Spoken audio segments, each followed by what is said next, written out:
Welcome back to my channel. I really wake up like this.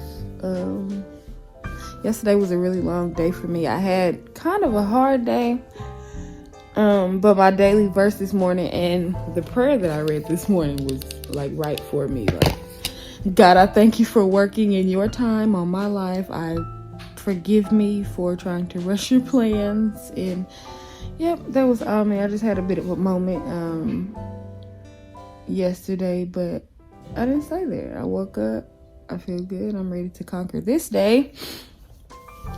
What else? What am I doing today? I'm going to vote today. Here in a little bit when I get up and get to moving around, me and Aunt Princess, we're gonna read the propositions for y'all. I have like a full list of the propositions for the November election coming up.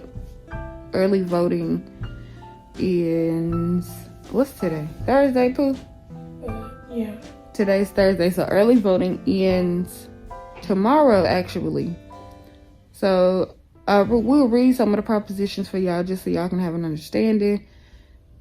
And if you go vote tomorrow, cool, you'll be out of the early voting. But then if not, then you have to wait till November 2nd, I believe it is election day, to go vote. And yeah.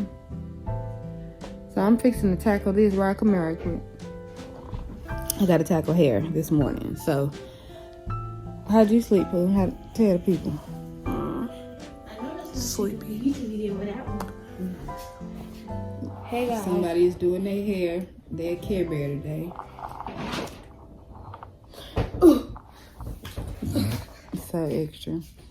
Anyway, come along and spend the day with me. Or spend the day with P. P what? No. Okay. Voting today. Aunt Princess is with me. Say hey, Aunt P. Hey, everybody. Me and Aunt Princess. No, I know me and Aunt Princess. This is really Aunt Princess paper. Aunt Princess has a full voter's guide that has all of it. Breaks down each proposition, what you'll be voting. Somebody texted me. Sorry. What you'll be voting if you vote for, if you vote against. So I'm just gonna read a couple of them.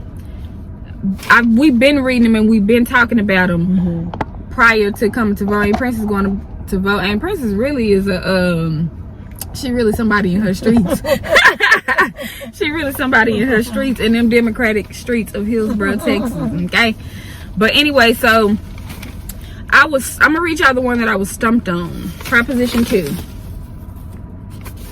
Proposition 2 is the county government. The constitutional amendment authorizing a county to finance the development or redevelopment of transportation or infrastructure in unproductive, underdeveloped, or blighted areas in the county. So they give you like an explanation. It says, the Texas Constitution allows the legislature to authorize cities to issue bonds or notes to finance development or redevelopment of transportation or infrastructure in unproductive, underdeveloped, or blighted areas.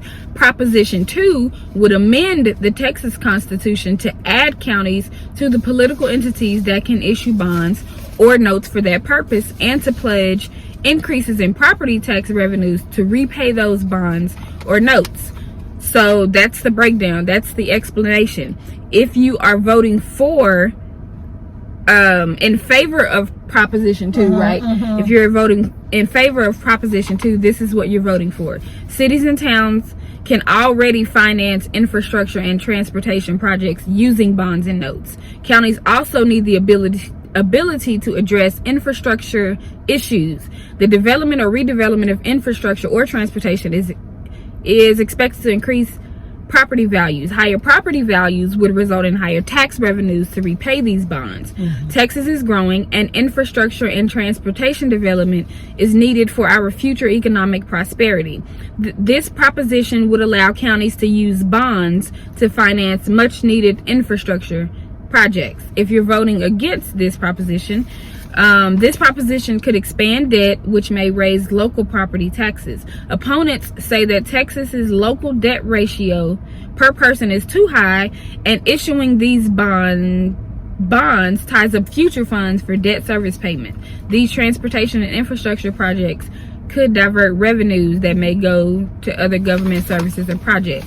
That's Proposition 2. So we've given you the explanation.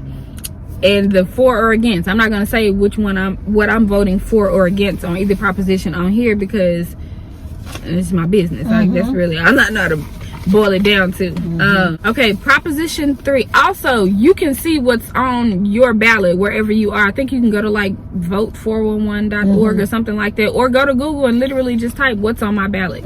There's an upcoming election, it'll pop up and it'll put your address in, you put your name, and it'll show you what's on your ballot and you know what to vote for. So proposition 3 is religious services.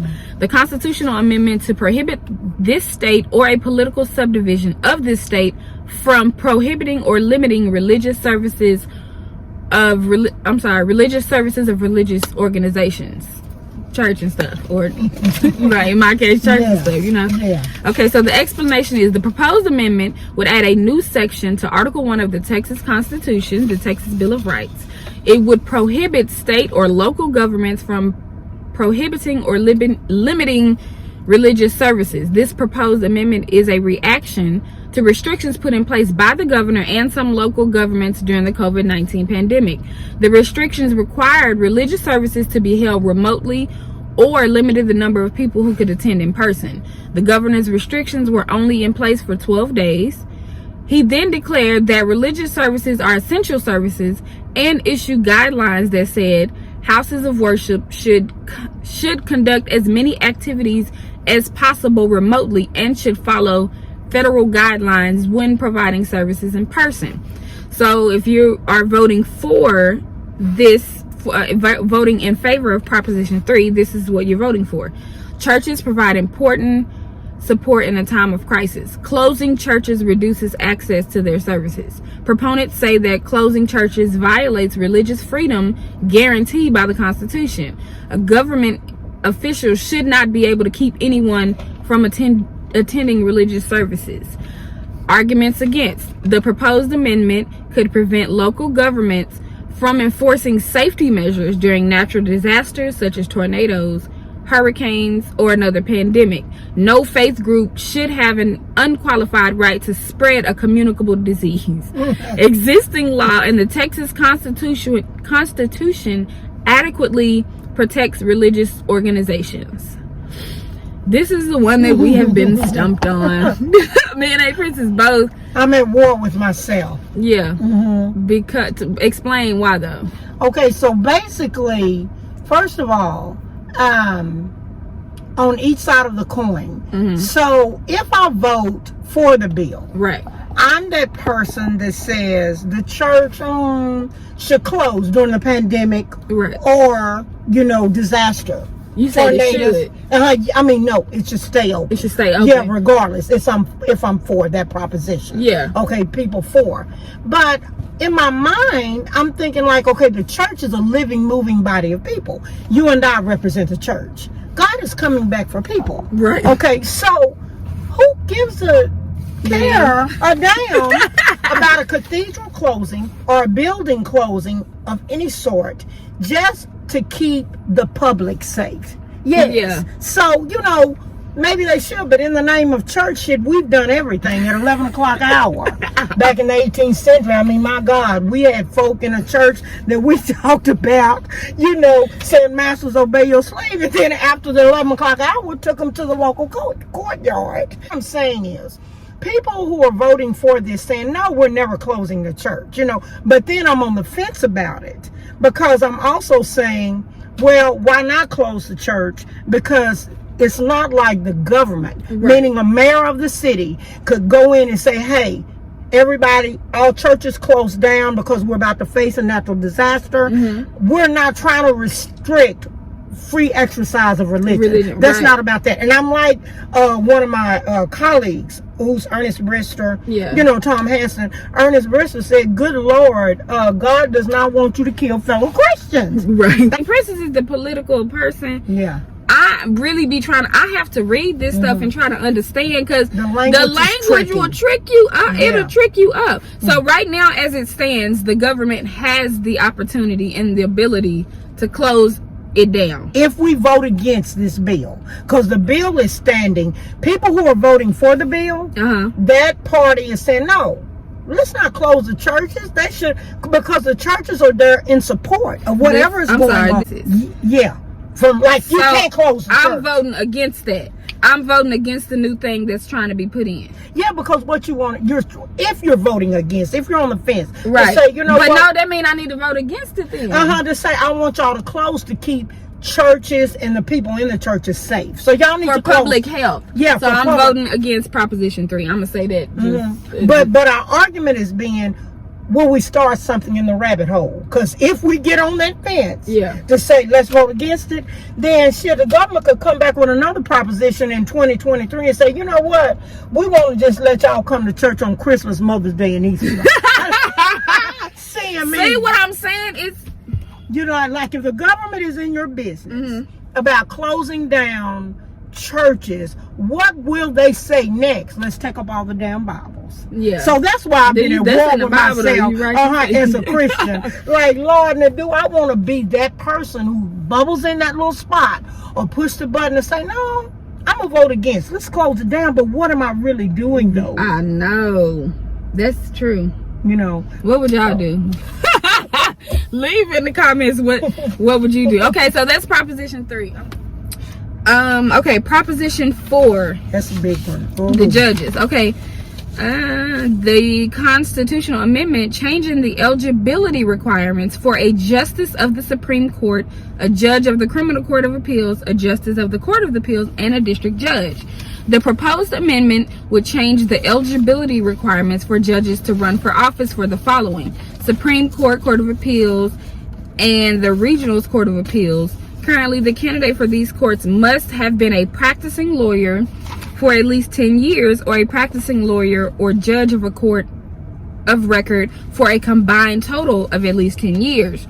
The proposed amendment would add the requirement that the candidate be licensed in the state of Texas for at least 10 years and defines the court of record as a state court or county court established by legislature. Also, during the 10-year period, the candidate's license to practice law must not have been revoked or suspended. I didn't know that part. Damn. Now I'm going to read you the state district judge. Currently, the candidate must be a U.S. citizen, licensed to practice law and have been practicing law for at least 10 years, or a practicing lawyer or judge of a Texas court for a combined total of 4 years. The proposed amendment would add the requirement that a district judge candidate be a Texas resident and would change the 4-year requirement to 8 years.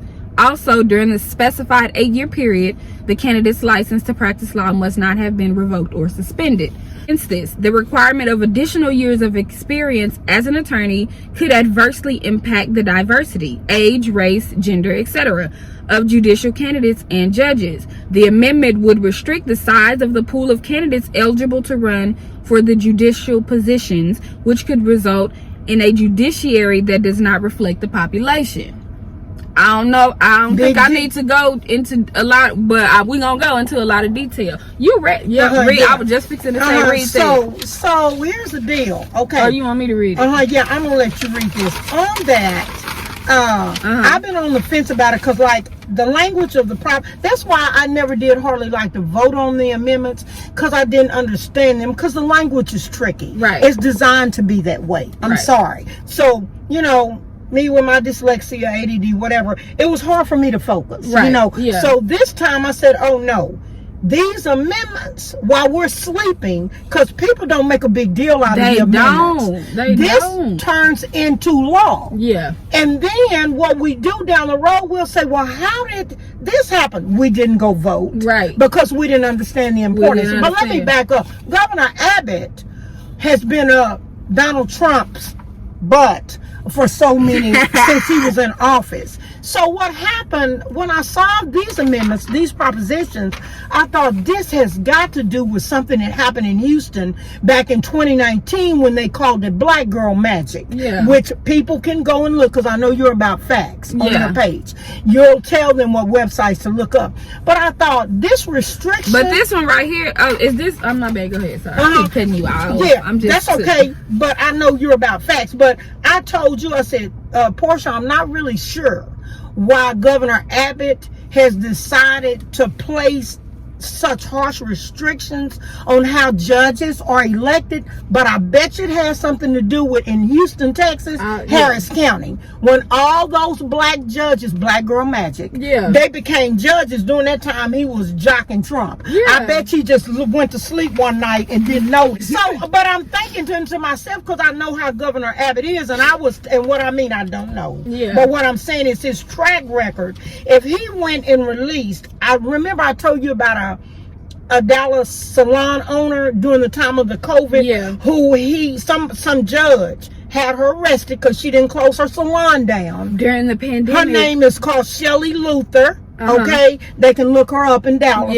I'm thinking like, okay, put an article out about Democrat socialists letting out socialist judges, letting out criminals. What he's talking about is the mixture now that we have of judges that have the ability to release these people or to not sentence these people. Like So what you want to do, you want to restrict. You want make it harder for us to get in there. Yeah, basically that's what it is. I mean, that's who you represent. You represent that part of America that you always thought that would be America. This is not that day and age. It is not, baby. So I'm voting against those propositions that have to do with the judges. Right. Because that was 4. If you want to put 10 years in place and all those restrictions. But I'm voting against it. No. Leave it like it is. Because it's been working. But it's not working for people like you, Governor Abbott. Real shit. I mean, real stuff. And your group. Okay. The last one. I'm not gonna read all of them. I'm just gonna read the ones that Men Ain't Princes have really been on the fence and talking about. Proposition 5 is another one for judges. The constitutional amendment providing additional powers to the state commission on judicial conduct with respect to candidates for judicial office. The explanation is the state commission on judicial conduct now accepts complaints against and investigates and takes actions concerning alleged misconduct by judges currently in office. This proposed amendment would extend the commission's power to judicial candidates. If you vote arguments for, allowing misconduct charges against judicial candidates could result in fairer judicial campaigns. Under current law, misconduct charges can be brought against judges currently in office, but not against candidates running for judicial office. Bringing complaints about judicial candidates as well as judges in office to the Commission on Judicial Conduct could ensure that complaints against both candidates and judges are heard and acted on. This could result in better screening of both candidates and judges. The arguments against. Opponents say this amendment is unnecessary. Those who have complaints of misconduct against judicial candidates can file them with other authorities, such as the state bar, the attorney general, or the appropriate district attorney for investigation and action. Adding complaints against judicial candidates to the Commission on Judicial Conduct could overburden the commission and its staff with new cases. Yeah, I'm doing the same thing. Nah, partner. No, for real. Okay, so we just read y'all a few. And the caregiver deal about letting people... go look up Proposition 6. I guess I can read Proposition 6. We're here. I'm just trying to get in and go vote because my time is running out. I gotta go meet Tia at Sam's, y'all. So I'm gonna run in here and vote real quick. But Proposition 6 is for caregiver visits. The constitutional amendment establishing a right for residents of certain facilities to designate an essential caregiver for in-person visitation. The explanation is during the COVID-19 pandemic, family and other caregivers were restricted from access to nursing home and other group facilities. This proposed constitutional amendment would allow a resident to name a person to be their essential caregiver, and visits from their essential caregivers would become a resident's constitutional right. The legislature may provide guidelines for caregiver visitation policies and procedures. If you are arguing for this, for Texans and group care, visitation by a loved one can help combat loneliness, anxiety and depression, and can provide advocacy and emotional support. For residents with no remaining connections, there is comfort in having outside visitors in the facility. Arguments against. This amendment takes away the ability of public health and certain government officials to restrict access by outsiders to group care facilities in order to protect the residents and the staff. Even if health and safety protocols are in place, visitation by outsiders could expose other residents and the staff to disease. So what you feel about that?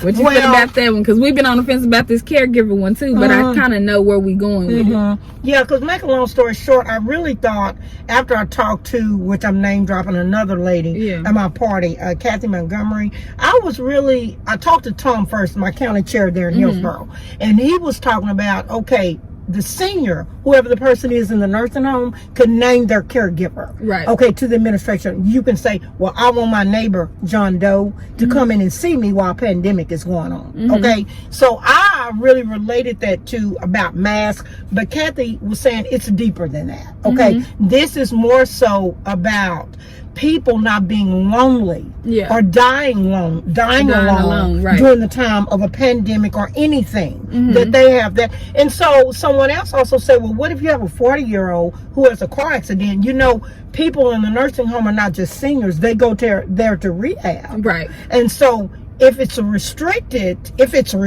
for any reason, their family, little kids, husband can't even come to visit them. Right. So that person will be there all alone with no support, as well as a senior. So it's not really about the mask. But I feel like there are protocols that can go into place. Like if you designate, I don't know. I mean, what about putting them in? What did we talk about that? I said put them on, what did I say, a hazmat suit? I mean, like, you know what I'm saying? From head to toe so that they can see one person. Because if it was saying, hey, we need all the family members to be able to come up and through these nursing facilities, and I'd be like, all right, hold on. But I don't think I hate designating one person. You know, I don't think I hate that. And I get that because those seniors are there in a confined facility. And so you don't want to bring communicable diseases inside, even though the workers are going home and coming back and work. That's very true. Yeah, even though they're going home and coming back and work, why not let other people come? I can mask up like the caregivers then, can't I? I can mask and glove up and come in. Yeah. What did you say? A hazmat? I was a hazmat suit. You're in like a Ghostbuster suit. You know how they be having like full like from head to toe. Okay, but anyway, I'm finna get in here and vote. Okay, my people. Early voting ends October 29th. Election is November 2nd. I've said that 1,200 million times. Find what's on your ballot. Y'all just inform yourselves. I do not know everything about politics. However, I do live in this world. Okay? Yeah. So it becomes about human rights and politics. Right. And I'm a human, so anyway, all right, let's go. Took me like 3 minutes, if that. Maybe I'll say 5. It took me 5 minutes because I went through and reread everything, although I already kind of knew what I was voting for and against. Yep. So I voted. Went to Sam's place, and Princess is moving like a twist. Is this Susan? Okay. Hello, girls. Hey YouTube, got some tea, mama. Get on in. What is it? Finally at home for the day. Got the kids squared away. About to go in here and do some mommying, and then do some writing, then do some adulting, because it's so needed. But I just want to say this. My favorite part of the day was definitely voting. I felt like, you know how you feel like you're doing something? Like I felt like somebody. I just took my I voted sticker off like 5 minutes ago, and it's nighttime. So she's a voter, you know, she's doing things in these streets. Anyway, peace out. That is it for this Vlogtober video.